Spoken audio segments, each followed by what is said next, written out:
Dr. Noshir is a legend. He's a pioneer. He's an excellent human being. So how did you decide to become an ophthalmologist? Tell us a little bit about the early days. My grandfather, Dr. S.P. Shroff, was an ophthalmologist who started the charitable eye hospital in Daryaganj. After that, my father took over as the administrator of the hospital, and he also founded the Shroff Eye Centre. Nowadays, the kids have so many opportunities. They can become anything what they like in their life. On those days, you had either become a lawyer, a doctor, or an engineer. Because my father and my grandfather were eye surgeons, and therefore I took to this profession, and I have enjoyed every moment of it. In the 27 years that I've known him, I've never felt part of a center, but rather a part of a big family. He's so encouraging and supporting, and everything that I've learnt is from him. He is my true Dronacharya. So you started implanting IOLs in 1982. You basically pioneered IOL surgery in North India. Can you tell us a little bit about that challenging time and how you did it?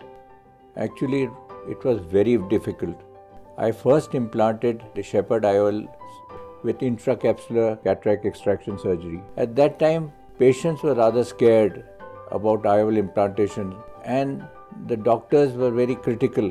In fact, in those days, there was so much criticism about the intraocular lens that it was considered a time bomb in the eye which should explode one day and spoil the eyes of the patients. I used to ask one patient to ring up another patient in whom I had performed IOL surgery, to take all my patients whom I had operated to the Delhi Ophthalmic Society meetings.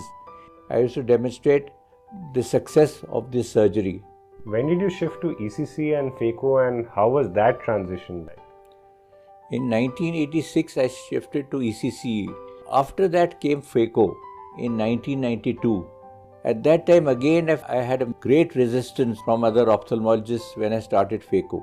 So I think we shouldn't ever shun technology, and if you do not do it, then you will be left behind and technology will move forward. Dr. Noshir has been like a father figure to me. He is very encouraging, fair and compassionate. Apart from being an excellent cataract surgeon and winning so many awards, one of yours and Dr. Cyrus's finest achievements is actually changing from a private practice and transitioning to a tertiary eye care center. I think that was one of the best decisions we made in our life, because it was a practice confined only to Cyrus and myself.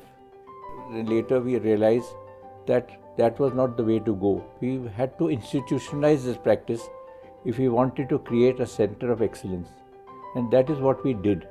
And we now have a very good team in every specialty of ophthalmology, and doctors have been with us right from 36 years. It gives me great satisfaction that these people are doing extremely well and the center is progressing.